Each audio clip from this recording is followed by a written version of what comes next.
everybody. Welcome. Helen Patterson here from Life Works Well. And it's Mentor Circle time. Today we are talking about the future of flexible work, as well as a little history and open discussion on the topic of flex and hybrid and remote and all kinds of other things. So welcome everybody. Happy to have you here. So our agenda for today again is really the evolution of flex work, some of the benefits and challenges of flex, how we can implement flexible work policies or programs, and a little bit about the future of flexible work and where do we think we're going. And I will be sharing the slides, but I think today what I will do, because we have a small group, is I'll just pause here and there and we'll have some open discussion. And again, I'm the founder of Life Works Well, and we deliver HR with heart. And HR means a lot more than just human resources to us. It's really about human relations and how we can make the workplace a place where people are excited to come to work. We help create healthy, high performance and heart-centered cultures for organizations. And we do that in a number of ways through development of programs, policies, life work programs, mentorship. Really, it's all about putting heart and soul back into people so they can better serve their communities and their employer and the world. So we always start off with a land acknowledgement, and if you want to let me know where you are in the chat, but myself am in Toronto, which is the traditional territory of many nations, including the Mississaugas of the Credit, the Anishinaabe, the Chippewa, the Haudenosaunee, and the Wendat peoples, and many other diverse nations. And we are always continuing our journey of reconciliation. It's work that needs to continue to be done in Canada here and throughout the world. And in Toronto, we're covered by Treaty 13. And it's really about acknowledging that. And recently, the Pope was here in Canada visiting a number of the grave sites. So just our thoughts are going to the Indigenous people here in Canada and the ancestors on, going through apologies and honoring those that had to go through that. So I think the world is changing, and I'm glad that we can also be part of that. So, whoops, my little flicker. Okay. One of the reasons I started Life Works Well, for those watching later or those who don't know a lot about us, we believe that work is just part of life. And Life Works Well was kind of founded with that in mind, and that wellness is a big part of it. And then we need to be healthy, not only in our personal lives, but in order for us to be able to contribute back to our communities and work. So I think that this is great. I mean, it's an interesting time because people are talking a lot about balance, but in my experience, it's really hard because you're going to be focusing on different aspects of your life. And so really to have everything equal or balanced is probably pretty impossible, but it's how you live and how you can create harmony in your life. That's what we aspire to. So I wanted really quickly, if you could put in the chat, or if you want to jump out, because this is, meant to be interactive. What are your thoughts on what an ideal flexible workplace looks like to you? So feel free to, oops, sorry, didn't mean to do that. Oh, I'm going backwards. Feel free to share it in the chat. Or if you don't mind popping out, I'd love to hear from you. You can just take yourself off mute and come on out about what you think would be an ideal flexible workplace.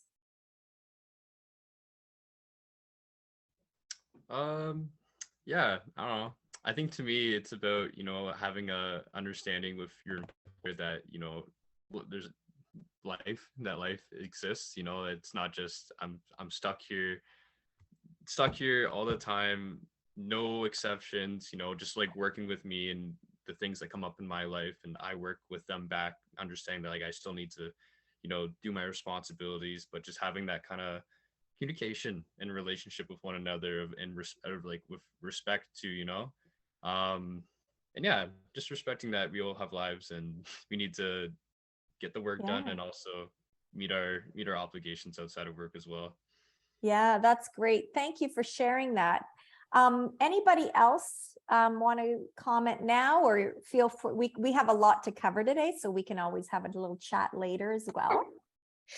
I think it's also, important that employers understand that you really need a little bit of flexibility. You've got to combine everything, and sometimes you've got to do stuff during the work hours that are outside of work, and you can come back later and do things at a different time. So having that understanding is really crucial. Yeah, I think that's amazing. And I think we have to look at the type of organization. So again, I thought, we're going to have a more interactive today because it's great. There's a lot of wonderful material. When you think about it right now, when we're looking at some of the research recently, in the last couple of years, and if anybody's watching this in the future, in 2020, we started with a pandemic because of COVID-19, the coronavirus. And it just kind of turned the world upside down. Even though we do live in a world where there is constant change and flux, this was something that was really unexpected. I mean, we've been through other things before. There was the SARS virus a while ago.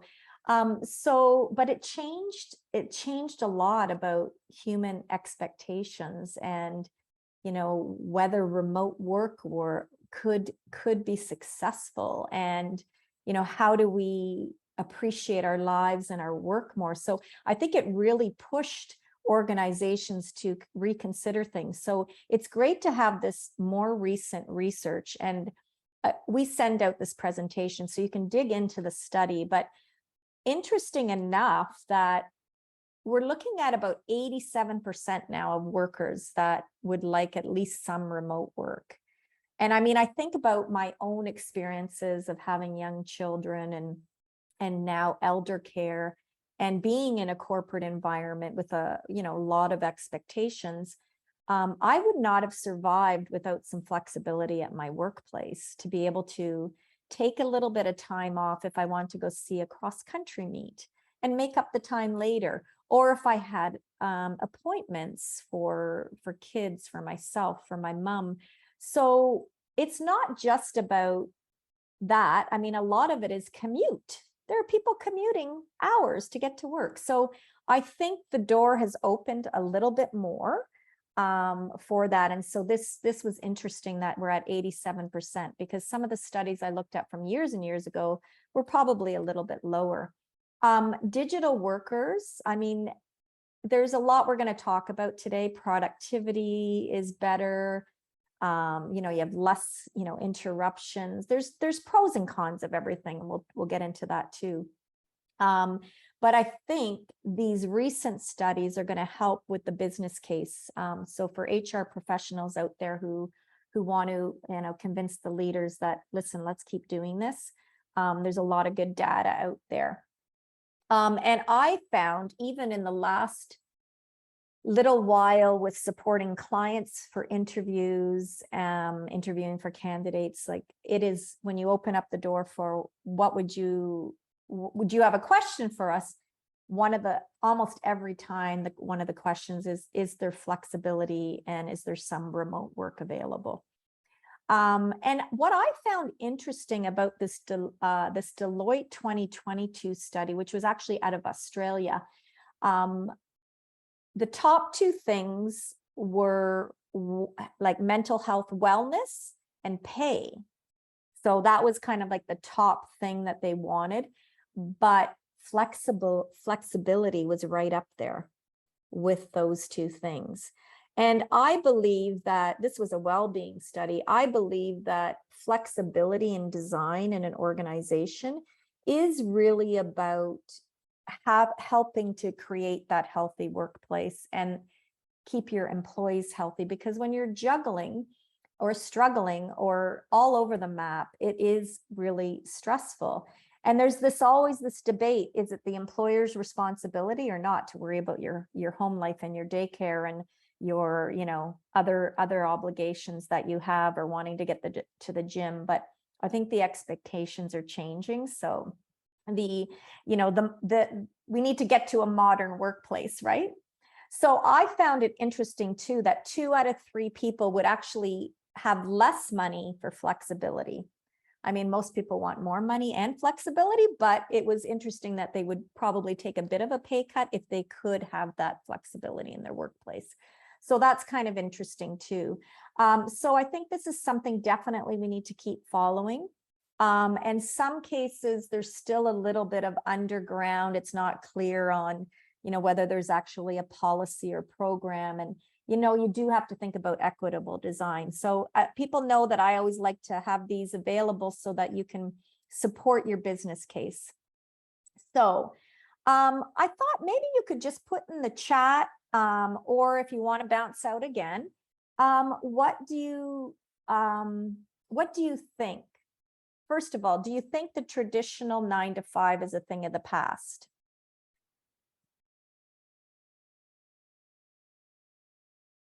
I'm just going to look at the chat here. Oops. I mean, it's different in a small company, I think, and our organization is 100%, everybody's in a different location. We don't have an office space. And then I just saw not out of the past, but open to changing. Yeah, thanks, Derek. So really, and I was at a recent talk, and one of the things, people said, hey, most people put up their hand and said, yes, it should be a thing of the past. But then quite a few people have the 9 to 5. But I was thinking about this. And, during the pandemic, we were, school was online, all kinds of things. Most schools start for kids. So again, a lot of the flex work started for supporting parents. That's where it kind of came from. It was actually the 1960s that the first people were saying, hey, we're coming back from maternity leave and we need some support here, especially in the States. Well, they have to go back after, like, if they're lucky, they have 12 weeks off. Before it was like hardly any time. But that's where it sort of started with part-time and telecommuting and things like that. So, but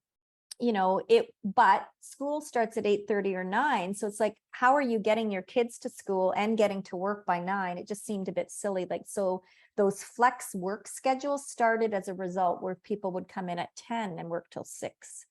Or, they would just split with their parents, or they would just have flexible, different start times. So, when you think about it, that expectation of, there was always someone at home to take care of that.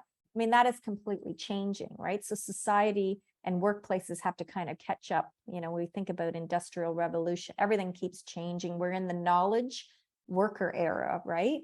So it has to be different. This is going to depends on the organization, but it's more open. And I agree.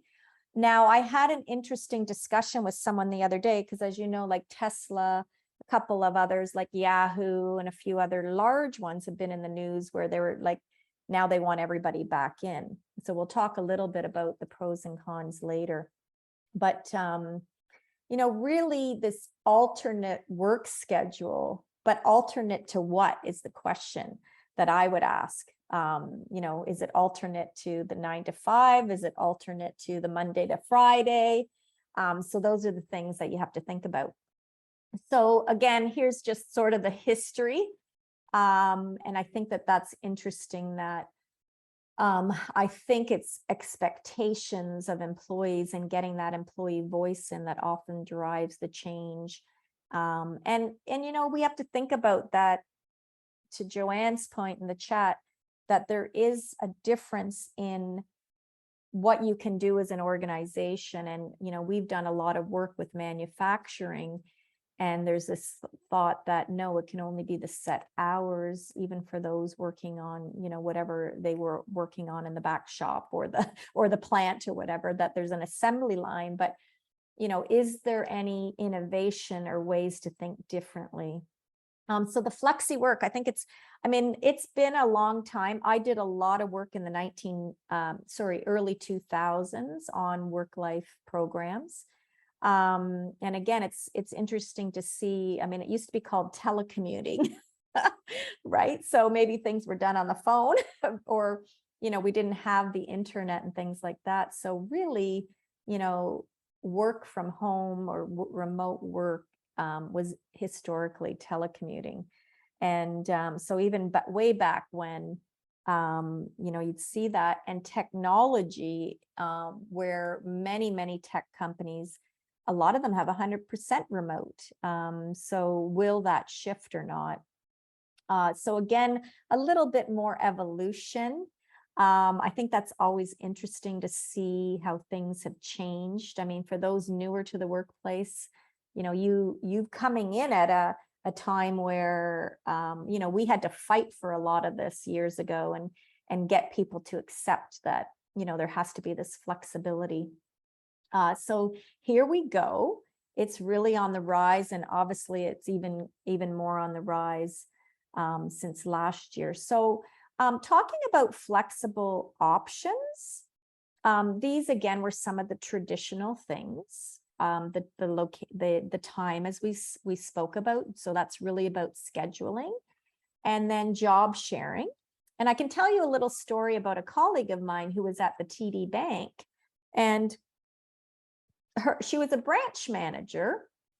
And after her leave, her and another woman actually were one of the first to do a job share at the TD Bank. So they were really pioneers and piloted it. And they were the top performers consistently in a job share. And they were sticking to their hours. So they weren't working like 40 hours, part-time. They're sharing a full-time role. And so I think that you just need to hear more about that, because I think people think flexible work is just the time, the work location and the hours, but really it's flexible in many other ways. So job sharing, which would be a great thing for succession planning, for knowledge transfer, for those who want to eventually retire, as a way to continue to share their knowledge. So there's lots of creative things. The compressed work week. I find this one interesting, and because I think most people think it's, you always want a long weekend. And I think that was the appeal with it. But we've been hearing a lot about the 4-day work week over the pandemic. But a compressed work week has been an option for a long time.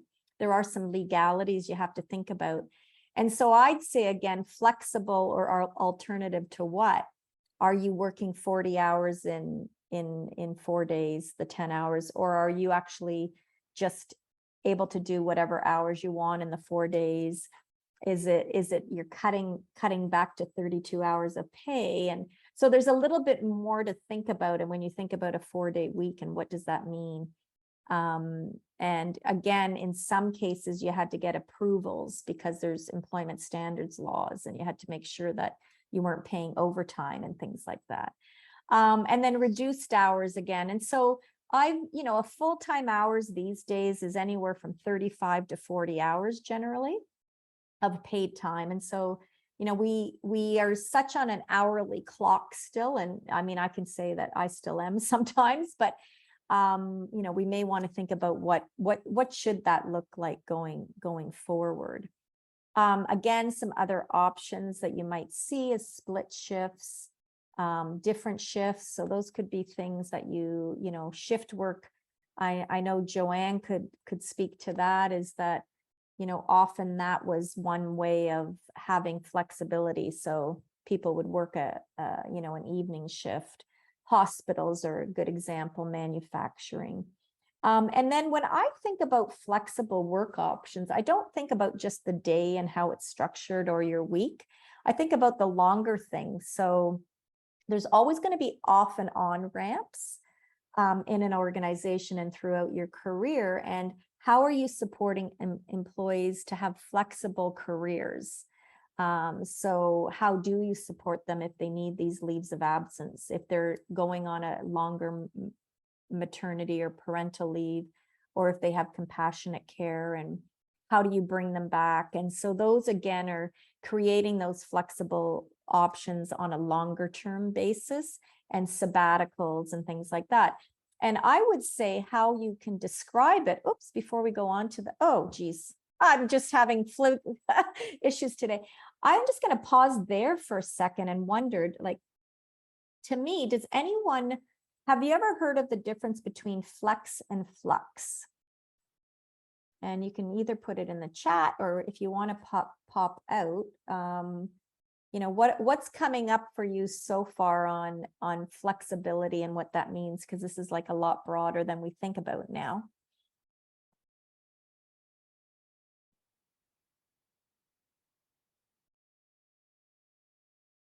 It's quiet today. It's okay. I know I loved what I had been having a chat. Oh, there's a comment there. Not heard employers talk about flux. Okay.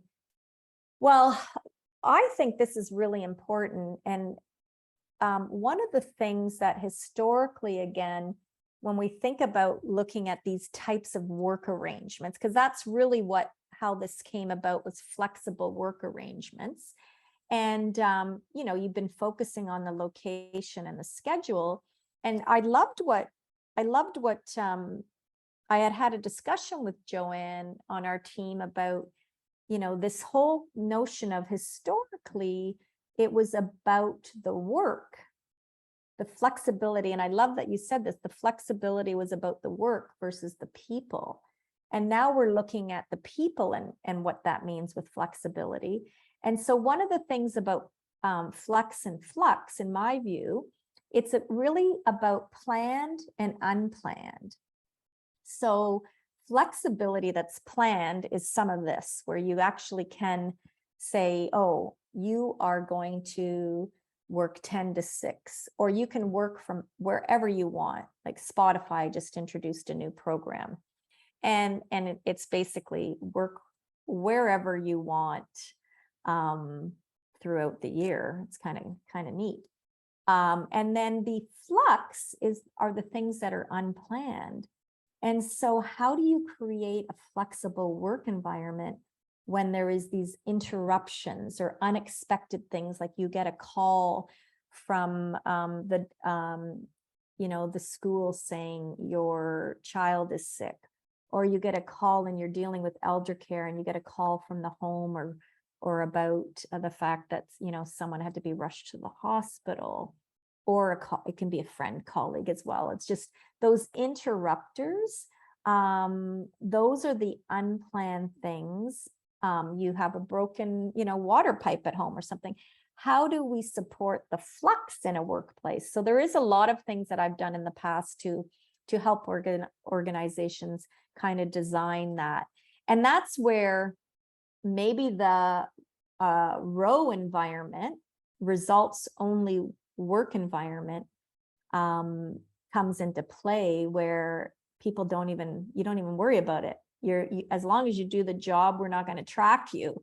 But I'm not quite sure. There are some companies out there that do that, but I don't know that we're quite there yet, right? But I hope that helps, like with the flex and the flux. And I like to think about that, because the flux is the harder one, right? To really, you know, in a lot of companies, it's like, okay, well, if you had to rush out, now you owe us 3 hours.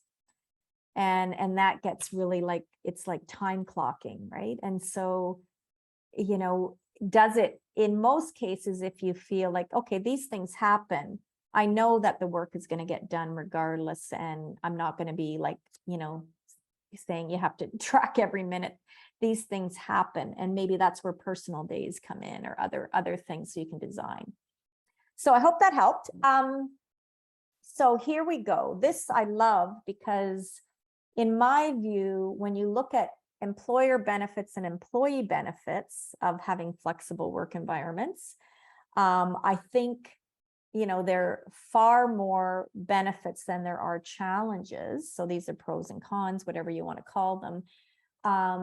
but there are challenges. And I think what I'd like to open up a little bit of dialogue here is, can these challenges be overcome? So if we look at communication, loss of culture, engagement, understaffing, and then the things for the employee challenges, because I mean, there is a lot of great things, and mainly a lot of it is around, having the energy to be able to do that and be supportive environment. So does anyone have any thoughts on what you could do to overcome some of these challenges? Feel free to jump out. I know it's sort of, I throw this out, so you might not have the answer right away. You might need to think about it. Get some water. Hi, Helen. In the Thank you. past, it was funny, in certain organizations, there was sort of this philosophy from the employer that, is the employee lying to us, and why are they doing all these crazy things?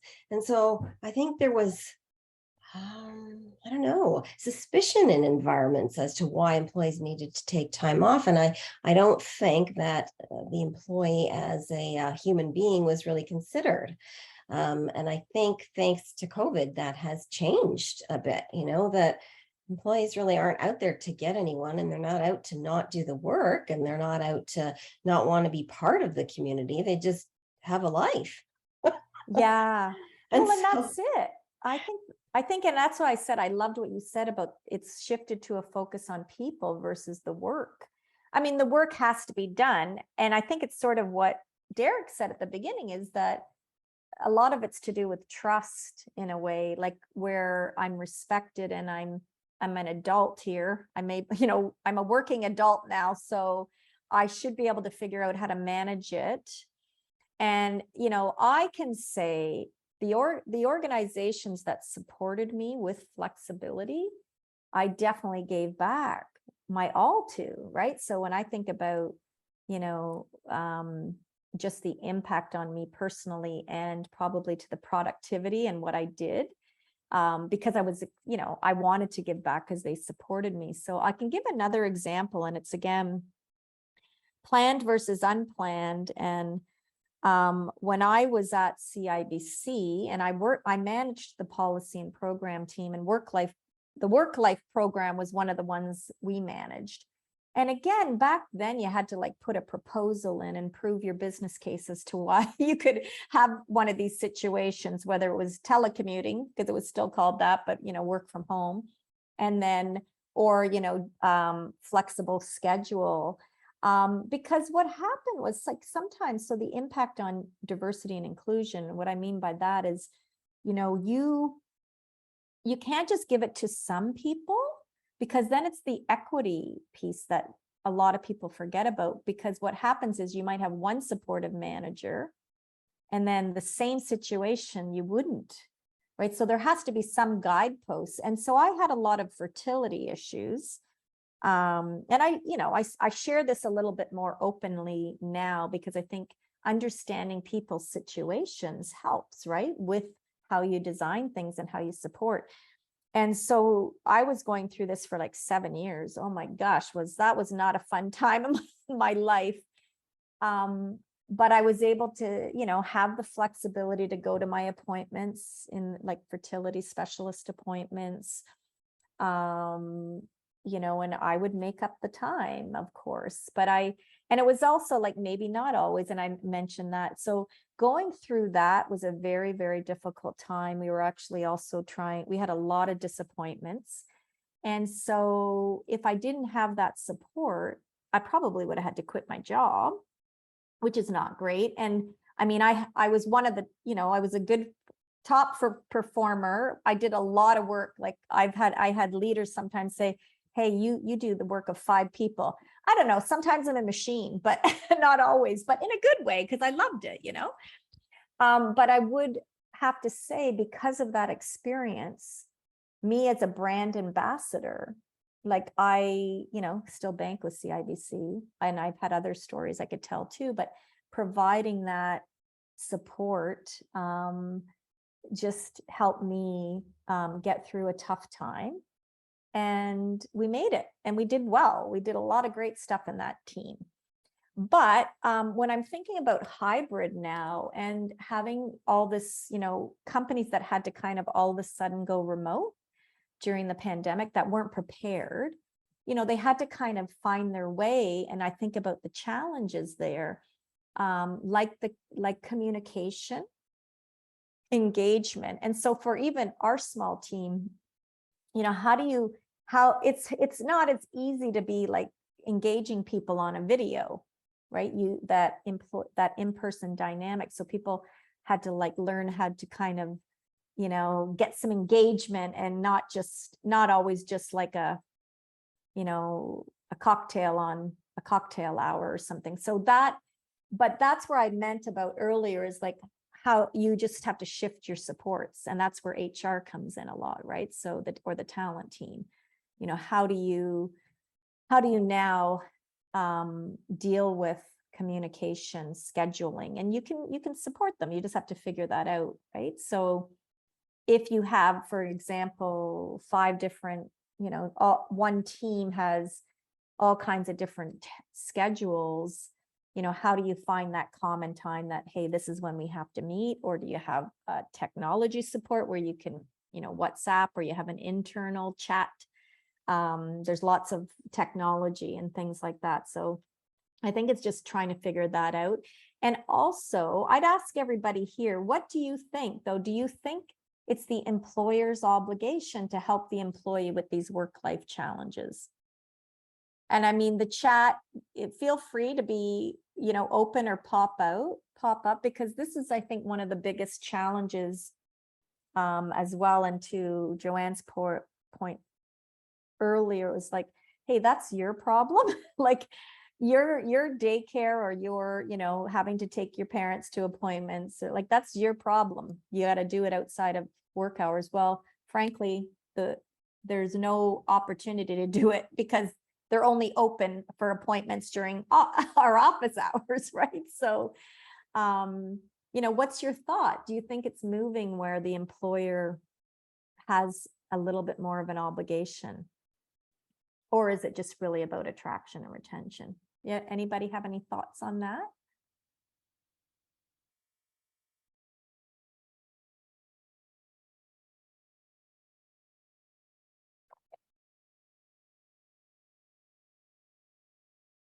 Yeah, I mean, I think Joanne says the employer and employee need to have conversations to solve flexibility for the future. And I mean, this is why I think this was an important topic this month that we've been focusing on, because we may not have all of the solutions right away, but I think there has to be those discussions. And sorry, hang on a second. I'm on a meeting here. Thank you.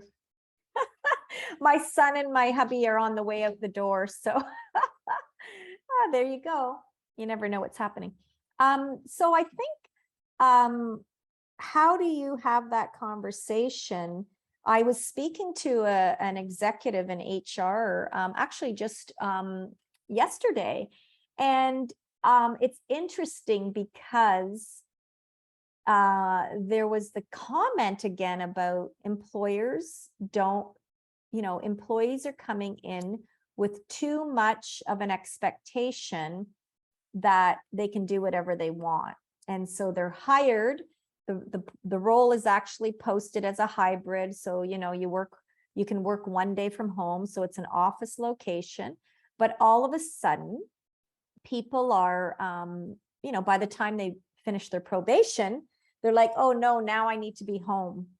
And so it's going to be a little tricky, right? So how do you get through this? I think it's just really open dialogue, right? Maybe. I'm curious about this comment, this thing here about blurred lines. And that's where it's, I mean, hey, I've loved the fact that people could be in their pajamas if they wanted to be. Like, I mean, the amount of time we had to spend to get dressed up and put on high heels if you're a woman, or anybody that wants to wear high heels, what do you, we spent a lot of time, and it's like, it's silly in a way.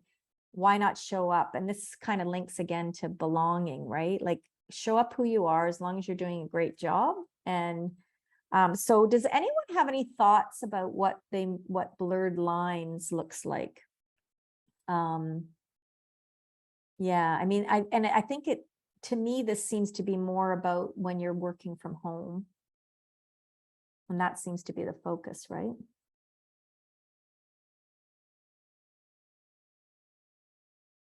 I don't know, this experience I kind of have at my other internship at NRI, and I was kind of talking to my manager about it, just like, since people have been working together online for so long, and people don't have those, like, what is it called, where you go to get some water and you chat there. Oh, the water cooler. Yeah. Yeah, the water cooler chats. Yeah, so like we one day we had like an appreciation lunch where we all chatted online. Like, we just had a call, we had lunch together, and then after, it was really awkward, because we didn't know like how to chat with each other, because I think there's these blurred lines of, like, you don't know what's appropriate to talk online, since you're not really chatting these people every day, you're not seeing them every day, you're not building that culture of just having discussions with your coworkers on a daily basis in that kind of way. So I think there's a third line of, like, how do I, like, what's the appropriate form of, what are we allowed to chat about now? We don't chat as much as we used to, I guess. So I think there's like that element to it too, I love that. And that is one of the things about it, links to that engagement and team building. And I think you do have to work a little bit more at that if you have a remote workplace, because, and it's not just, hey, we're gonna have a wine tasting, which would be nice for some, maybe not everybody, but some people. Even that you have to think about, because not everybody drinks alcohol, right? So that's the equity piece. But how do you, like, have some fun and do it remotely? Or how do you facilitate this communication and dialogue? Like, hey, we're going to have a lunch and learn, but most meetings, can you have a little bit of chat, just like you would if you were walking into a boardroom before the meeting starts, or you're on time or a couple minutes early, or the first few minutes, usually you're chatting about what's happening. You get to know people. So I think that is a really, really important point. I think the other thing that Joanne, it links to Joanne's point again, it's like management trust that, hey, you know what, if I can throw in a load of laundry and it takes me 5 minutes to throw in the load of laundry, go to my computer, work away, I'm getting the job done, I'm productive, right? But I think people think there's this, like, oh, you're at home for 8 hours and really you're only doing 3 hours of work. And you know what? Some companies are tracking that. How long are you on your computer? Which is silly, because maybe you have to get off your computer and actually you're reading it. You've got a Harvard Business Review magazine that there's some good articles, and part of your job is to do some research. So it's so much of it is trust. So thank you for piping in. I really appreciate it. I love this, and I have a lot more information on this personal work-life continuum and organization work-life continuum.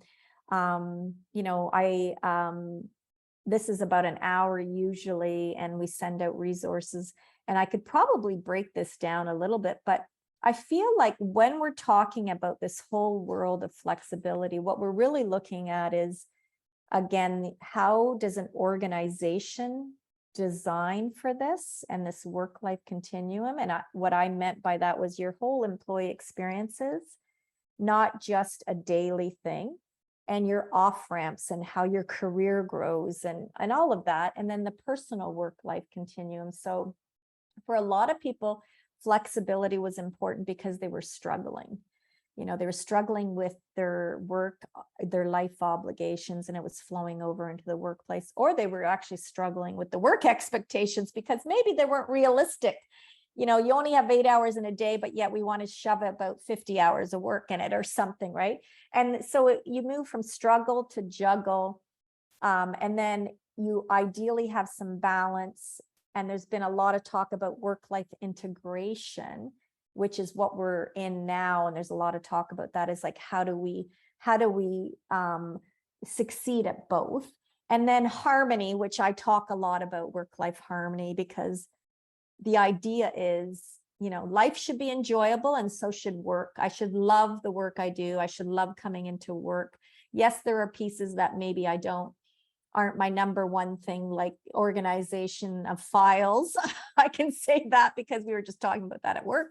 But, you know, I enjoy what I do and I'm excited, you know, that's where it's, you know, everything is in work, the home schedules, you know, everything's working out. And then the organization work-life continuum is really about, well, first of all, a company isn't doing anything, right? So they're inactive, and basically, you know, it's a bit of chaos, which is a lot of organizations out there. And then you're kind of reactive. So you have an employee coming forward and it's like, hey, by the way, here's my situation. And is there anything you can do? I think a lot of times now those conversations are happening earlier in a career or on hiring versus later. But that's kind of the progression. And so you're building your programs and your culture by just reacting, as opposed to thinking about it and like, okay, active, right? So again, reactive and active are pretty close, because really, at least with active, you're starting to respond and you're starting to think about these things. Proactive is even better. And so, I mean, most of us HR professionals, how many times have we said we have to stop being reactive in our workplace? And that was where a lot of HR and employee relations, human relations, we were, you know, a lot of people understood they're stuck in like, oh, just hiring and firing all the time, right? There's a lot more to it if you think about the whole employee experience. So being proactive, we're always trying to recommend, like, think ahead. How do you want to design, you know, align your people strategy and your culture to what your business goals are and your mission, vision, value. Like, let's proactively think about the company and the culture that we want to design for people. And so this is sort of where you want to be. And then interactive, the ideal is really collaborating. So employees and the organization are figuring this out together. And so I can go on. I've got some information on that if anybody wants to reach out with a little bit more detail on how that looks in an organization. And then, you know, when we're thinking about how to implement, and I mean, I use the word policy, but, you know, a lot of people think policy, they think regulations, and you know, really it's program, but ideally it's flexible culture, right? But if you are going to put in some guidelines and want it to be fair, it's not just about pushing it onto the employees. So that example I gave earlier about, you know, and it's still there a lot. An employee has to put in a proposal, and how do they work? You know, how are they going to make it work? And then it gets approved and things like that. So rethinking about how that gets designed. But if you want to put a program together, you know, this process we follow a lot with implementing anything. And that is really getting the buy-in, but assessing employee needs. So when we looked at those studies earlier, some of them were actual, there was a couple things I have where you actually will survey your own employees. And people did this throughout the pandemic. What do you need? How is it working? But this is continual, right? So bringing in that employee voice, what do they need? What do they look like? Some people do want to come into an office, because to the earlier point about water cooler and connecting and just feeling that energy and vibration in a room, and for innovation and creativity, it's important. But really, don't just look at the studies that I've put out there and other things on there and, hey, this company's doing it, because it might not. You have to look at your own employee needs. And then, you know, designing it, communication, having tools. You know, one of the things we forget, I say train managers, but I think that's where it's like, it's really about communication. How do managers support this, and how do they have the conversation when it comes up? And like anything, tools and resources. So if you have this hybrid or you have people working at home, how do you help them succeed in their meetings and their engagement in the bringing teams together? And even I was thinking about that after a meeting today, that, you know, you can't just have meetings for meetings. Like sometimes it is to introduce new people, or it's just to kind of touch base. But other times it's like, we need to be productive. We need to get some things done. It's a good brainstorming. People don't even sometimes like that word anymore. It's because it's really about it's ideas generation. And so having how to have success in the tools, resources for me to get my job done, but also to support me in my other personal needs. That's where like employee assistance programs might come up, or we have, hey, here's some great ways to manage your workload. Some of it sounds so basic, but we all need the reminder. Like maybe we don't have meetings before 10 o'clock, so you can do a little bit of reading, or, you know, you do your most important work in the morning and then you have meetings later when you're, you know, or you do your emails later in the day because your most productive time is the morning. And then always measuring and reviewing and renewing your program based on this. So again, thinking about flexible options. We talked a little bit about designing for flex and flux. And what I wanted to just sort of end on here is like, when you're creating this culture, is it about accommodation, or is it this boundary-less work, which there was an article in Harvard Business Review talking about that. And that's, again, that results-only work environment, which is like, hey, just free for all and just get your job done. So that's what, you know, it's almost sometimes in extremes. And how do you find that even the right, you know, right mix when you're designing it and making sure it's equitable and fair? So some questions to consider as you're designing it. There's some of our resources. Yeah, I just wanted to mention Spotify again, because they have a work from anywhere policy that they just implemented. And so we have an article for that as well in the resources that you can read later. And so that'll be an experiment for them. And again, can these larger organizations do it? Because they have, you know, they have the technology, they have, you know, they have the ability, they consider legal issues. So apparently they can work wherever they want for up to 150 days. And that's pretty cool, right? And nobody's asking you. So if you want to, you know, work from, you know, the Bahamas or something, but there's immigration and there's some legal issues about being out of the country. So that's some of the things that companies are trying to figure out right now. I had someone approach me to say, you know, what do we do when if we want to offer this, but then, you know, they're going to be somewhere else? Is there tax issues? Is there other issues? So, anyway, really interesting topic, and we only had so much time, so I'm just going to stop the share. And I was trying to cram in a lot there, but I just want to open it up. Any other questions, any thoughts that you want to share as we wind down that? I hope it was interesting. Yeah, I actually have a question. Because this is one I think about often. I think it's a big challenge for employers when you think about, like, you know, when we think about flex work in regard to salary bodies and people who work hourly. You know, like how do people who, like, say someone who works at a grocery store and needs to make that 40 hours a week versus someone who, you know, it's much more, I feel like it's a lot easier to do flex work with someone who's working in an office setting. Like, is there like a future for flex work for these like more hourly bodies in that sense, or like Yeah, well, I think that becomes more of the scheduling, because it's shift work, right, in a way. So can you, and in hospitals are another example. Like my daughter works sometimes 6:30 in the mornings, where she starts at, then there's only once I think she's done an overnight from 10:30 at night till the morning. And what they did, they had a need for screeners. And this role might not exist. So what they did was they said, okay, what do we need to make our workforce like continue what we want to do, but be creative about bringing people in? Because it costs, if you hire full-time people, it costs benefits and things like that. So you can bring in part-timers And so part-time work or, shift workers is an opportunity for flexible work. And so it might work for them. I can work 12 to 8 versus 8 to 5 or whatever. And there are lots of people that want the night shift.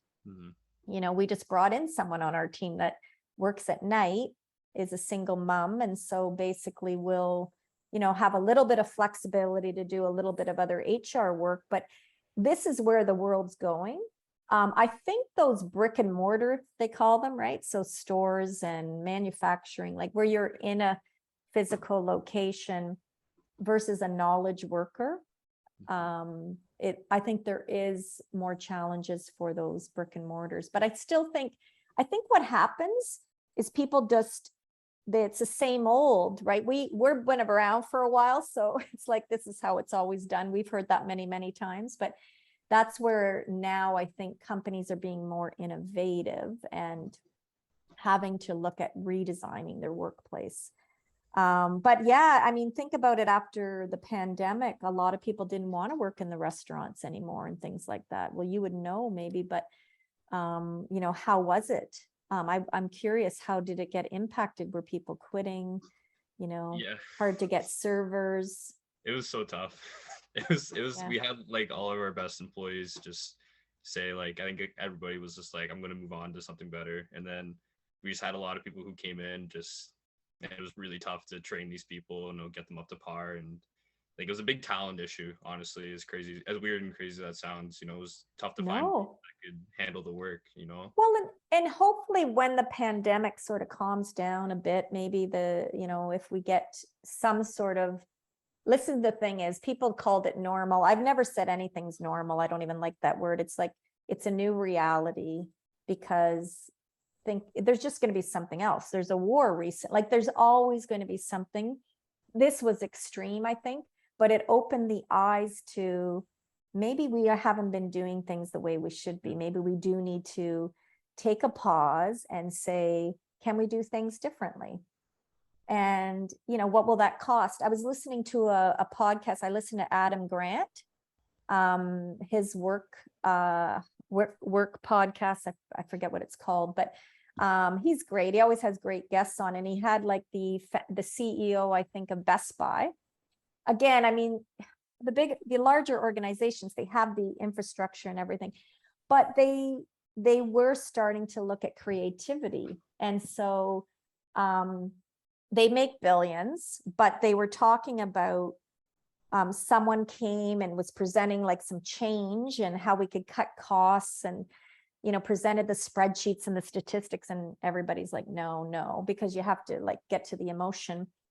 And so the same person went to all these locations and where they were manufacturing something, and it was gloves or something. Now, I don't know why this is related to Best Buy. I didn't get into it, so I might be missing some, but every place had different gloves, and some of them cost more than others. 400 and something different types of gloves. And so what he did was he brought them all back, and at the next meeting, he threw them on the boardroom and said, okay, we're using all these different gloves, and we could be like ordering through one manufacturer at a lot lower rate, and think about the money we'd save. And then they got it because the emotional and the visual, right? So it's like, that's where it's like, okay, let's try something different, right? And I just love, there was a story about giving employees more autonomy, because this is what flexibility to me is. And so at that store level, can you, like for an exchange or a refund or whatever, can you be creative, right? In meeting the customer needs. And they told a little story about a little boy that his little electronic dinosaur head broke or something. And like, it came from Santa. So it's like, how do you can't just go get hey, we happen to have a box, right? Like, has to be. Anyway, these two employees were so creative. And what they did was they said, we're going to have a little operation. We're going to fix this guy for you. And so they somehow, did this, and then brought out the dinosaur, and the kid was so happy. And it's like, okay, this is the kind of stuff you want to hear about. And I know it's not completely related to flexibility, but it is I didn't share a lot of the other stuff. There's a lot more information. I could probably do a whole workshop and a whole day on a lot of this, because to me, flexibility, and this is a great way to close, but it's not just the work location and the schedule. It's about flexibility in design, flexibility in benefits, flexibility in innovation, flex innovation. I think I might have came up with that word. I don't think it existed, but right. So really, that's how broad this can be. So as you can tell, I'm very passionate about it. So anybody else have any final parting words as we go and do the rest of our flexible day?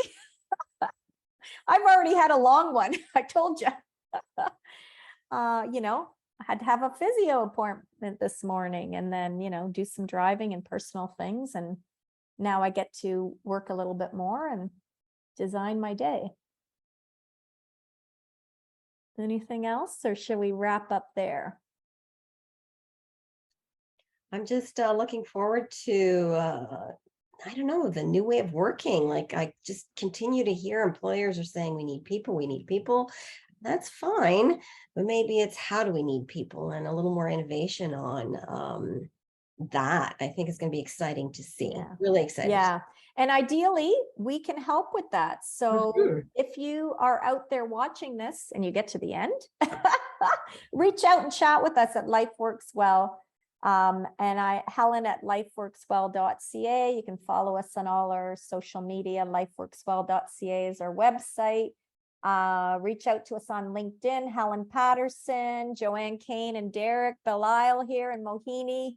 Jagan, who does all our marketing. So today was a great chat with just kind of exploring this topic with the team. And I hope you all have a wonderful day.